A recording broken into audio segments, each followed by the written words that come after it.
Welcome to my channel Madhu's creations. Andhra Pradesh రాష్ట్రంలో పౌర సరఫరాల శాఖ ఎవరైతే కొత్తగా రేషన్ కార్డుల కోసం ఎదురు చూస్తున్నారో వారికి భారీ శుభవార్త చెప్పింది. ఆప్షన్స్ అనేవి వెబ్లో అప్లోడ్ చేయడం జరిగింది. ఆప్షన్స్ ఏమేమనేవి చూద్దాం. కొత్త రేషన్ కార్డుల కోసం adding, delete, splitting, card surrender and Aadhaar seeding correction and address changing, ఈ 7 రకాల సేవలను అయితే ఇప్పుడు వెబ్లో అప్లోడ్ చేయడం జరిగింది. ఇలా పలు రకాల ఆప్షన్స్ వెబ్ పోర్టల్లో అప్లోడ్ చేయడం జరిగింది. ఈ ఆప్షన్స్ అన్నిటి గురించి క్లియర్గా ఎక్స్ప్లెయిన్ చేస్తాను. వీడియోను చివరి వరకు చూడండి. ఇంకా మన ఛానల్ ఎవరైతే సబ్స్క్రైబ్ చేసుకోకుండా చూస్తున్నారో please subscribe my YouTube channel. So ఇక వివరాలు చూసుకున్నట్లయితే కొత్త రేషన్ కార్డు బిగ్ అప్డేట్. ఏపీలో కొత్త రేషన్ కార్డుల కోసం రేపటి నుంచి అంటే 7వ తేదీ నుంచి కొత్త దరఖాస్తు చేసుకోవచ్చని మంత్రి నాదెండ్ల మనోహర్ గారు తెలిపారు. కొత్త రేషన్ కార్డులు చిరునామా వంటి మార్పుల కోసం అప్లై చేసుకోవచ్చన్నారు. క్యూఆర్ కోడ్తో కూడిన స్మార్ట్ రేషన్ కార్డులు జారీ చేస్తామన్నారు.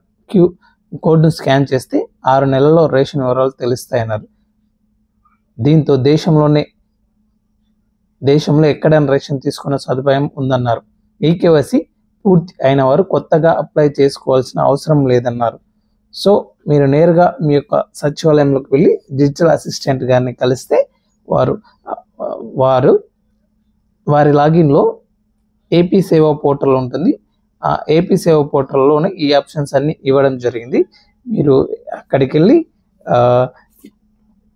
మీ డిజిటల్ అసిస్టెంట్ గారిని కలిస్తే కొత్త రేషన్ కార్డు కోసం అప్లై చేసుకోవచ్చు. లేదా యాడింగ్ అంటే పిల్లలు ఉంటారు కదా, పిల్లల్ని యాడ్ చేసుకోవడానికి, లేదా డిలీటింగ్, ఇప్పుడు ఫర్ ఎగ్జాంపుల్ డిలీట్ అంటే ఎవరైనా చనిపోయినా లేదా డివోర్స్ ఏదైనా తీసుకున్న వాళ్ళని డిలీట్ చేసుకోవచ్చు. స్ప్లిట్టింగ్ అంటే ఇప్పుడు కొత్తగా పెళ్ళయి ఒకే కార్డులో కొడుకు కోడలు అత్త మామ ఉన్న వాళ్ళు కూడా స్ప్లిట్టింగ్ చేసుకోవచ్చు.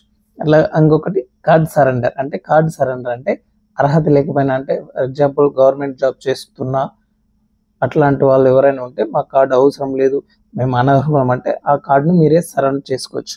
ఇంకొకటి ఏంటంటే ఆధార్ సీడింగ్ కరెక్షన్, అంటే మీ రేషన్ కార్డులో వేరే వాళ్ళ ఆధార్ కార్డు సీడింగ్ అయ్యి కొంతమందికి అట్లా కొన్ని మిస్టేక్స్ రాంగ్ పడి ఉన్నాయి, దాన్ని కూడా మీరు కరెక్షన్ చేసుకోవచ్చు. అదేవిధంగా అడ్రస్ చేంజ్, మీరు ఇప్పుడు మీకు రేషన్ కార్డు ఒక ఊరిలో మీరు ఇంకొక చోట ఎక్కడైనా ఉన్నారనుకోండి, మీరు ఈ రేషన్ కార్డులో అడ్రస్ కూడా చేంజ్ చేసుకోవచ్చు. ఇవన్నీ కూడా మీరు ప్రస్తుతానికి మీ సచివాలయంకి వెళ్ళి డిజిటల్ అసిస్టెంట్ గారి దగ్గర చేసుకోవచ్చు. వారం రోజుల పాటు ఇవి సచివాలయం చేసుకోవచ్చు అన్నారు. వారం తర్వాత మీరు వాట్సాప్ గవర్నెన్స్ ద్వారా మీ ఫోన్లోనే కూడా చేసుకోవచ్చు అని చెప్పడం జరిగింది. వీటికి ఏమేమి కావాలంటే కొత్త రేషన్ కార్డులు అయితే కొత్త మ్యారేజ్ సర్టిఫికేట్ అవి కావాలి, ఆధార్ కార్డు ఇద్దరు భార్య భర్తలు. యాడింగ్ అంటే మీ పిల్లలు యాడ్ చేయాలంటే వాళ్ళది date of birth certificate compulsory. Delete చేయాలంటే ఒకవేళ డెత్ అయితే డెత్ సర్టిఫికేట్ ఉన్న, స్ప్లిట్టింగ్ అయినా కూడా మీరు మ్యారేజ్ సర్టిఫికేట్ అలాంటి చూపించి ఆధార్ కార్డు చేసుకోవచ్చు, సరౌండ్ చేసుకోవచ్చు. అలాగే చేంజ్ ఆఫ్ అడ్రస్ మీరు ఇవన్నీ కూడా ప్రస్తుతానికి ఈ వారం రోజుల పాటు మీ సచివాలయంలో డిజిటల్ అసిస్టెంట్ గారి లాగిన్లో చేసుకోవచ్చు. ఇదే అండి వీడియో. Thank you.